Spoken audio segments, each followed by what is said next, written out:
Oi, pessoal. Na aula passada, nós vimos que a transição da fase vegetativa para a fase reprodutiva em plantas é um processo extremamente controlado por fatores ambientais que determinam quando a planta pode entrar na fase reprodutiva com a maior chance de sucesso para garantir a sua reprodução.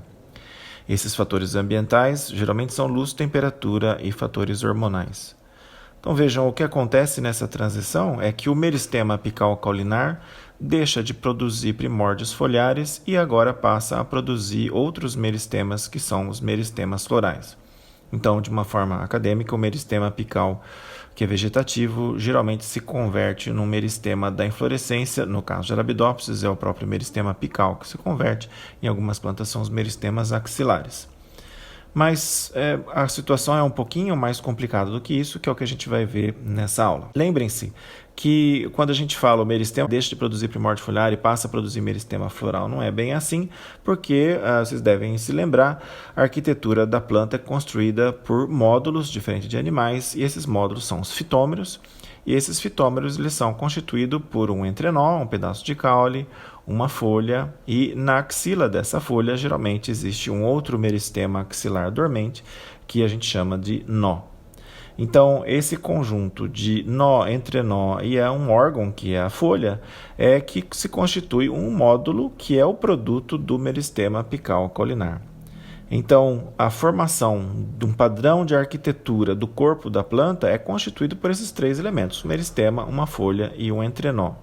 O que acontece geralmente é que o produto do meristema apical caulinar é um fitômero, ou seja, o meristema, depois de um determinado tempo, e esse tempo varia de espécie para espécie, é chamado de plastocrom, que é o tempo necessário para a formação de um produto do meristema.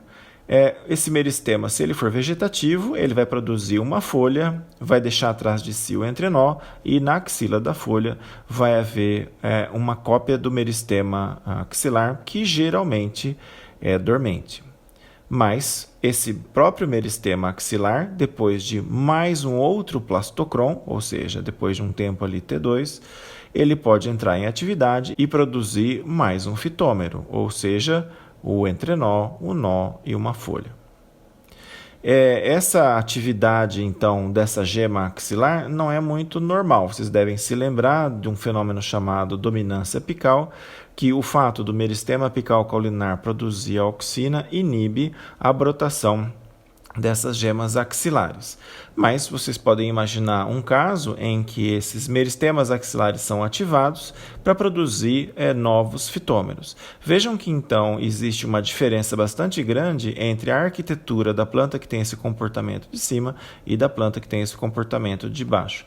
A gente chama essa capacidade do meristema apical produzir fitômeros cuja a meristema axilar é vegetativo, de vegetativeness, que é o que a gente vai ver na literatura em inglês, ou atividade vegetativa em português. Ou seja, o meristema apical caulinar é capaz de produzir um produto, que é o fitômero, cujo meristema axilar é ativo, então tem uma atividade vegetativa, e a planta começa então a priorizar a ramificação, a produção de novos ramos, ou o produto do meristema apical caulinar vai priorizar a formação de primórdios, ou seja, as folhas vão se desenvolver, mas as gemas axilares vão ficar dormentes. Então a gente chama de atividade primordial quando o meristema apical caulinar é ativo, mas as gemas axilares são inativas, enquanto que atividade vegetativa é quando o meristema apical é ativo e as gemas axilares também são ativas. Então existe uma gradação numa planta normal de meristemas que possuem diferentes atividades vegetativas ou primordiais. E a gente chama isso de meristemas determinados e indeterminados. Então veja, um meristema ele é indeterminado quando a sua capacidade de crescimento é indeterminado, ou seja, um meristema de inflorescência geralmente é um meristema totalmente indeterminado. Nós não sabemos a priori quantas flores uma planta de Arabidopsis é capaz de produzir. Então o número de produtos desse meristema é indeterminado. porque a gente pode colocar mais água, mais adubo na planta e ela vai produzir mais meristemas florais, mais flores. Enquanto que se houver privação de água, houver um outro estresse qualquer, a planta vai produzir menos flores e esse comportamento ele é imprevisível. Então a gente chama um meristema que possui uma capacidade indeterminada de formar produtos de meristema de crescimento indeterminado, e o mais indeterminado deles é o meristema da inflorescência. Já o meristema floral, ele possui uma capacidade de crescimento indeterminado durante um determinado tempo, porque é a produção de uma flor, e uma capacidade de crescimento determinado, que é a formação de um órgão. Vejam que a proporção entre o quanto de células são usadas para fazer uma folha é menor em relação a quanto de células vão ser destinadas à produção do meristema da própria flor em si, dos órgãos florais. No caso de uma folha, a capacidade de crescimento determinado é maior porque você vai produzir um órgão. Nós sabemos a priori, quando uma folha é produzida, qual provavelmente vai ser o tamanho e a largura dessa folha, ou, na pior das hipóteses, quantas células no máximo essa folha vai conter. Porque isso é espécie específico.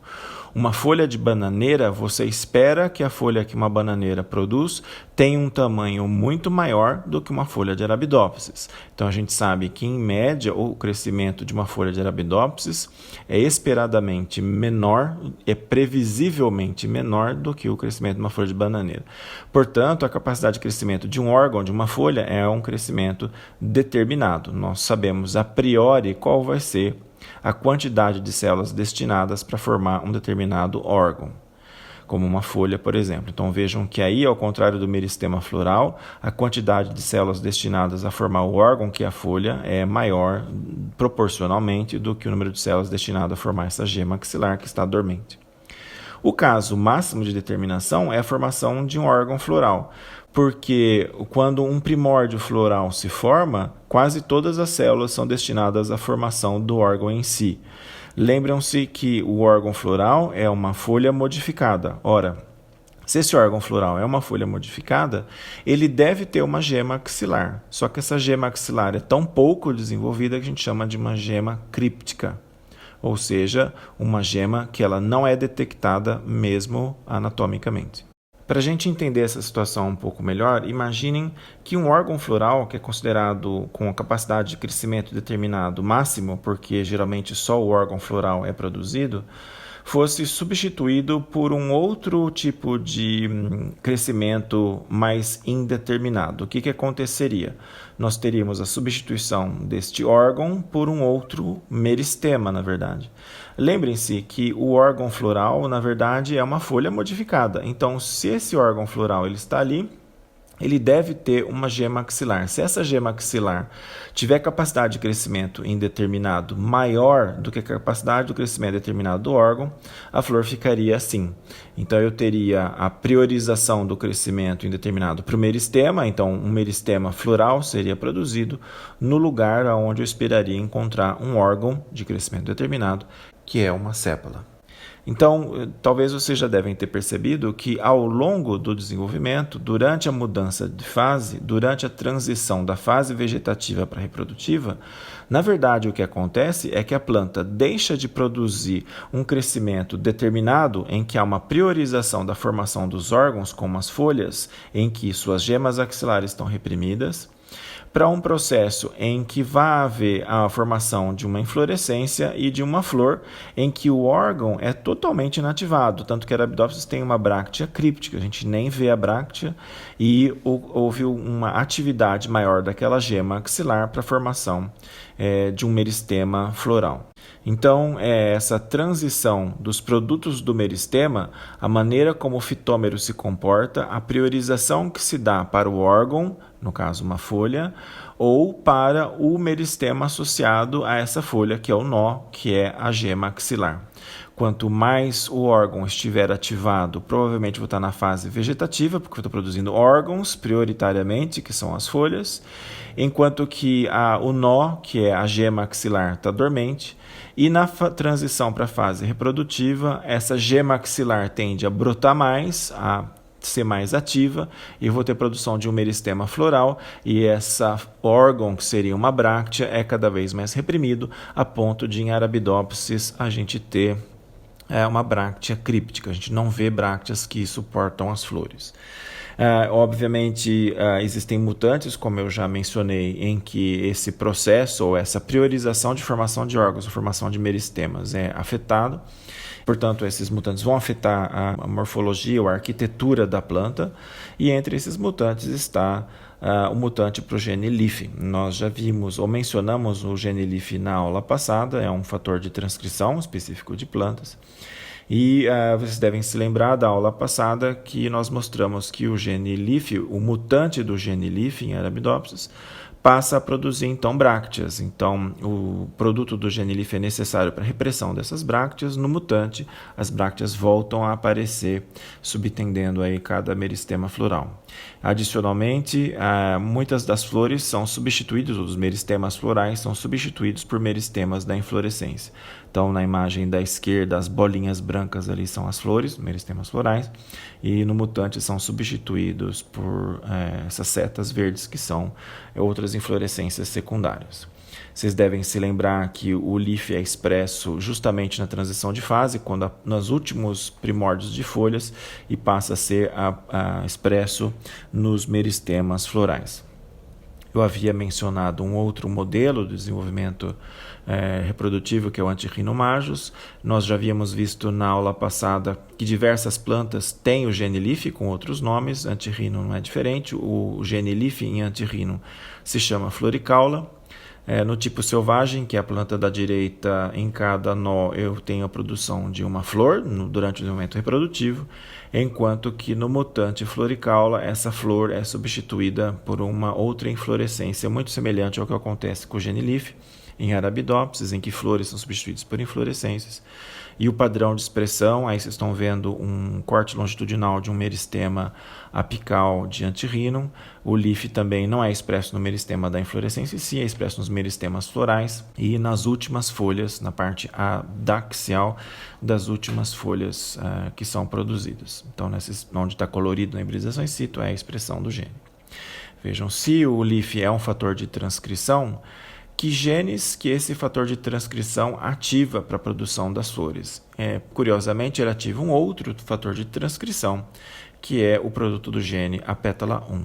E o apétala-1 também tem uma função na indução dos meristemas florais a partir do meristema da inflorescência. Tanto que o mutante apétala-1 tem esse fenótipo. Vocês estão vendo, isso é uma flor do mutante apétala-1.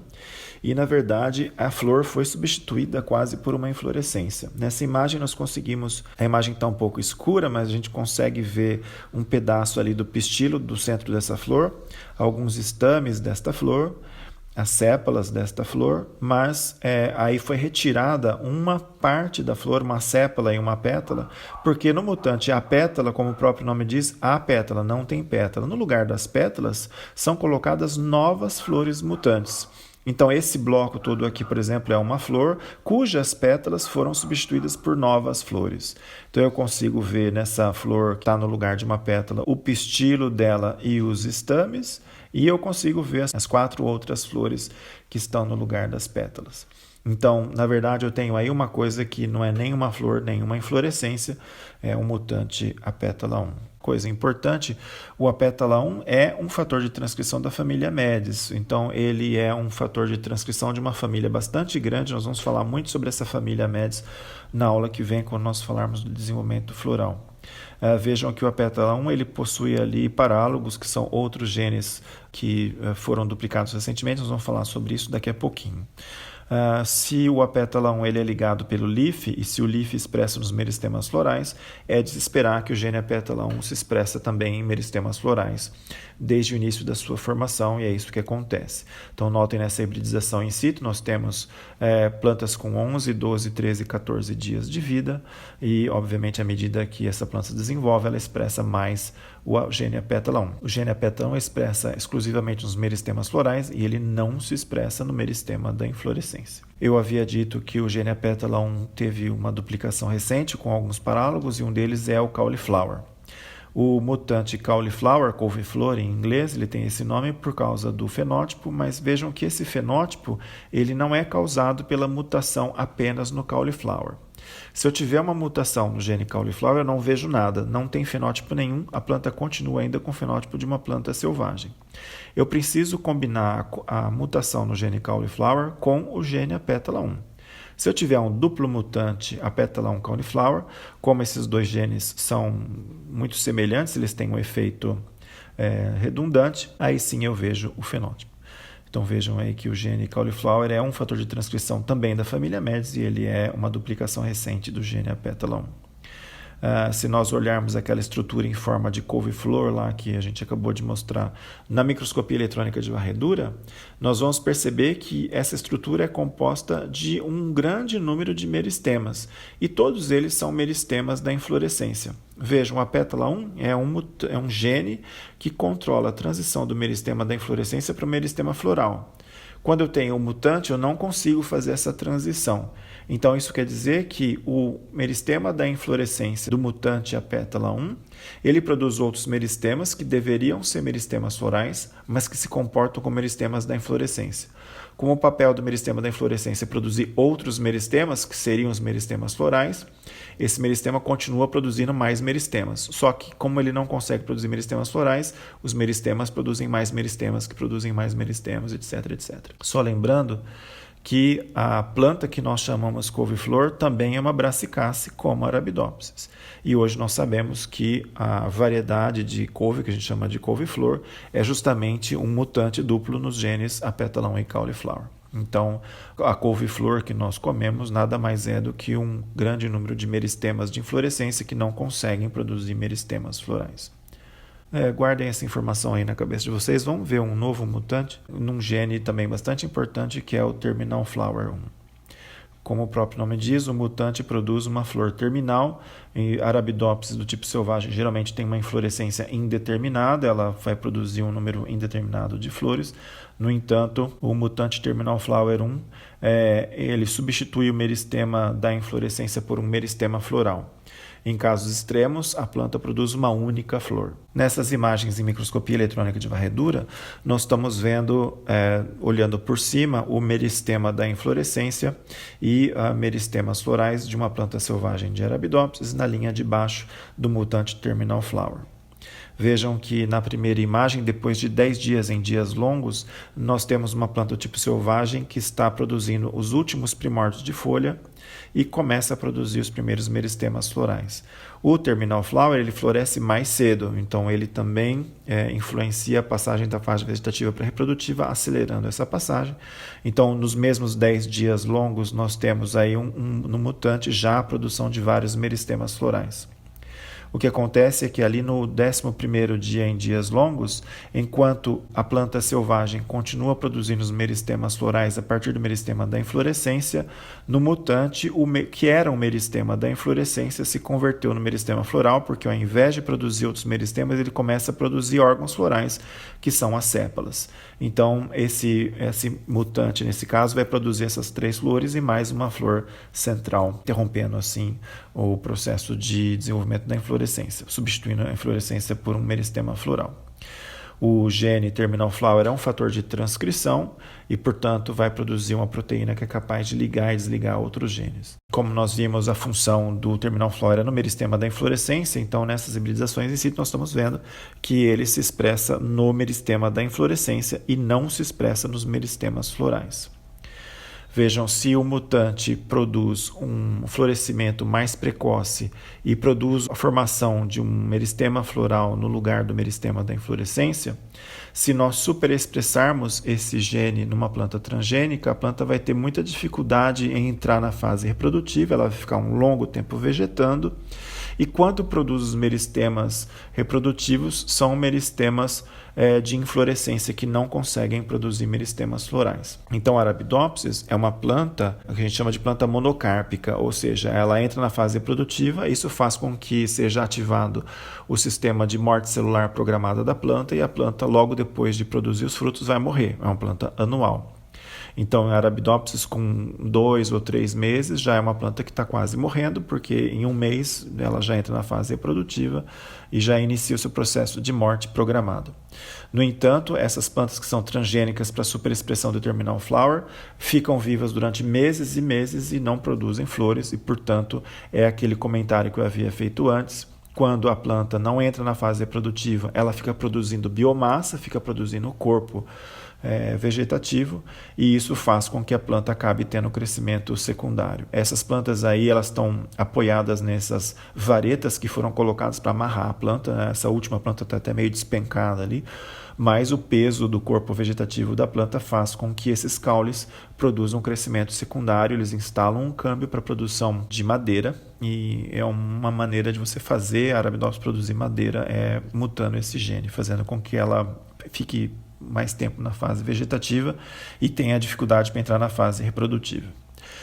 Nessa hibridização in situ, nós estamos vendo a hibridização de 2 genes ao mesmo tempo. Essa sonda, nessa coloração mais rosada, é a expressão do leaf. Nós vemos que o gene leaf ele expressa nos meristemas florais e não no meristema da inflorescência, enquanto que o terminal flower 1, que é essa hibridização mais azulada, expressa apenas no meristema, bem lá no centro, né, do meristema da inflorescência, e não expressa nos meristemas florais. Se nós tentarmos fazer essa hibridização do gene leaf no mutante terminal flower, nós vamos ver que o gene leaf acaba se expressando no meristema da inflorescência. Então, isso é uma informação de que o que acontece é uma repressão da expressão do gene leaf pelo terminal flower. Então, quem impede o leaf de se expressar no meristema da inflorescência é o terminal flower. E o que acontece se nós fizermos uma hibridização in situ do terminal flower no mutante leaf, nós vamos ver que o terminal flower se expressa no meristema floral. Então, o que existe entre esses 2 genes é um mecanismo de autorregulação.